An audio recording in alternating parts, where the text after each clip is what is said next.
PCB sur la base de l'identification de l'appareil qui signale directement la présence ou l'absence de PCB.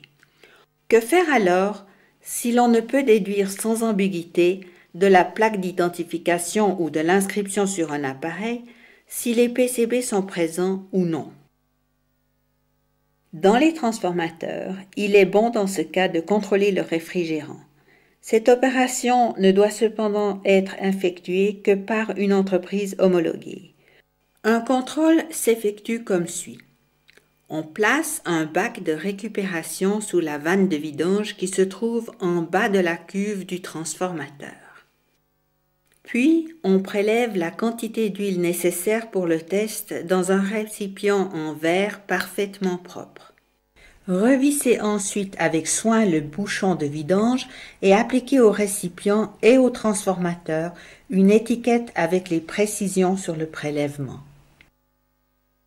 Selon l'âge du transformateur, il pourra se révéler intéressant de compléter l'analyse des PCB par une analyse de la qualité de l'huile.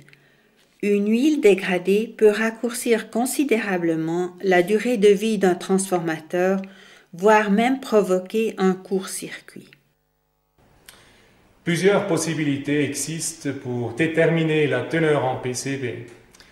La variante la moins chère et la plus rapide est constituée des tests rapides, par exemple le chlorénoï. 3 différents niveaux de tests sont disponibles: 20 ppm, 50 ppm et 500 ppm. ppm signifie par million. C'est une façon d'exprimer le teneur de PCB dans l'huile. Ces tests peuvent être effectués sur place et n'exigent que quelques minutes. Les 2 tests reposent sur le même principe, dans lequel le chlore est séparé chimiquement et ensuite indiqué en tant que chlorure par une réaction colorée. Il y a virage à la concentration critique.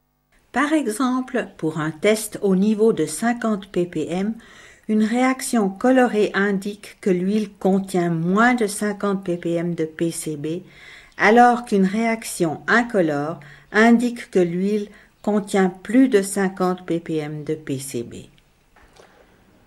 Ces tests rapides sont disponibles tant pour l'huile que pour les sols.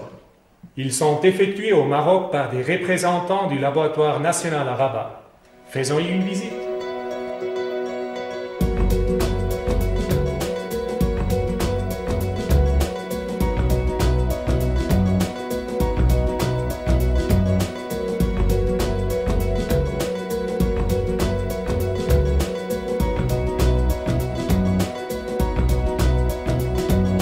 À part des tests rapides, le laboratoire national dispose d'un analyseur de chlorure L2000 pour déterminer la concentration en PCB.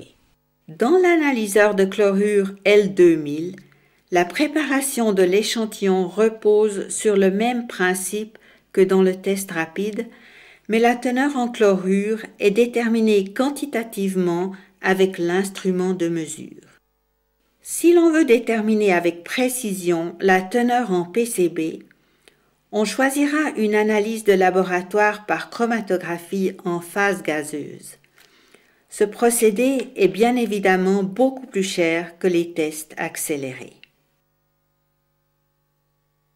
Le laboratoire national est à votre disposition pour des analyses sous l'adresse indiquée ici. Le PCB est une substance dangereuse, mais en cas de manipulation adéquate et de maintenance préventive, les risques peuvent être réduits et le danger atténué. Il convient donc de respecter quelques règles de comportement et prendre les mesures de sécurité suivantes. Contrôler la teneur en PCB des huiles isolantes provenant de tous les appareils électriques.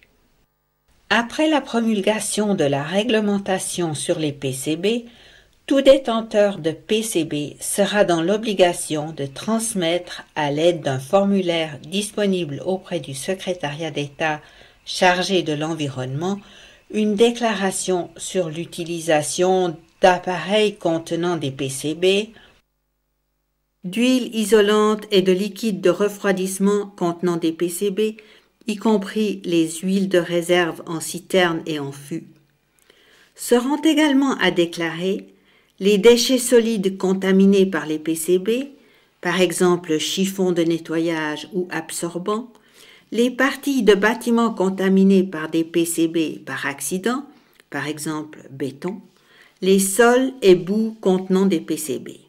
Appliquer des étiquettes sur les appareils. Une étiquette verte si l'appareil est exempt de PCB ou une rouge si l'appareil contient des PCB. En cas d'incertitude quant à la présence de PCB, par exemple dans un condensateur, utilisez une étiquette jaune avec l'inscription « Soupçon de PCB ». Dans tous les cas, il faut aménager un dispositif étanche de rétention des écoulements sous les appareils. Il faut examiner périodiquement l'état technique de tous les appareils en ce qui concerne les fuites, les suintements, les grands dégâts mécaniques ou les gonflements des condensateurs. Ces contrôles visuels doivent être effectués non seulement sur les transformateurs en cours d'utilisation, mais aussi sur les appareils hors service et en stock. S'il faut stocker un appareil ou une huile usée contenant du PCB à titre provisoire jusqu'à élimination conforme, il est important de prévoir pour cela un site approprié. Les transformateurs seront placés dans des cuves étanches en acier. Les condensateurs seront eux aussi placés dans des cuves étanches en tôle d'acier ou placés dans des fûts en tôle d'acier. Les dégradations qui résultent d'un stockage inapproprié sont injustifiables et le coût des mesures sanitaires très élevé. En outre, il faut éviter tout contact avec la peau et bien ventiler le local. Et surtout, ne jamais verser de PCB dans l'environnement ni brûler. Pour l'élimination, il faut démonter l'équipement et le transporter. Pour ce transport, seules sont autorisées les entreprises homologuées. Elles disposent de conducteurs spécialement formés et de véhicules équipés spécialement. Quelles sont les possibilités d'élimination que peut appliquer le détenteur de PCB au Maroc? Pour les appareils et déchets contenant des PCB, il n'existe sur place aucune possibilité d'élimination, mais le secrétariat d'État chargé de l'environnement a envisagé un projet dont l'objectif est l'élimination ou la décontamination des PCB au Maroc. Actuellement, la seule solution consiste à les exporter à l'étranger, par exemple en France, en Hollande, en Allemagne, en Angleterre ou en Finlande. Il existe un grand nombre de techniques d'élimination. Lors du choix, il est important que l'entreprise considérée possède une autorisation officielle d'élimination du PCB. Le procédé le plus radical et le moins polluant est l'incinération dans une installation d'incinération de déchets spéciaux. Une telle installation se distingue fortement d'une installation normale d'incinération. La température de combustion ne peut par exemple jamais tomber en dessous de 1200 degrés et elle fait l'objet d'un contrôle permanent. L'installation possède des filtres et des laveurs de gaz spéciaux. Pour empêcher la formation de dioxine, les effluents gazeux sont très rapidement refroidis et sont eux aussi soumis à un contrôle périodique. Cette vidéo a toutefois nettement montré que le PCB est une substance dangereuse que l'on ne peut pas simplement déverser dans l'environnement. Les conséquences possibles sont irréversibles et concernent plusieurs générations.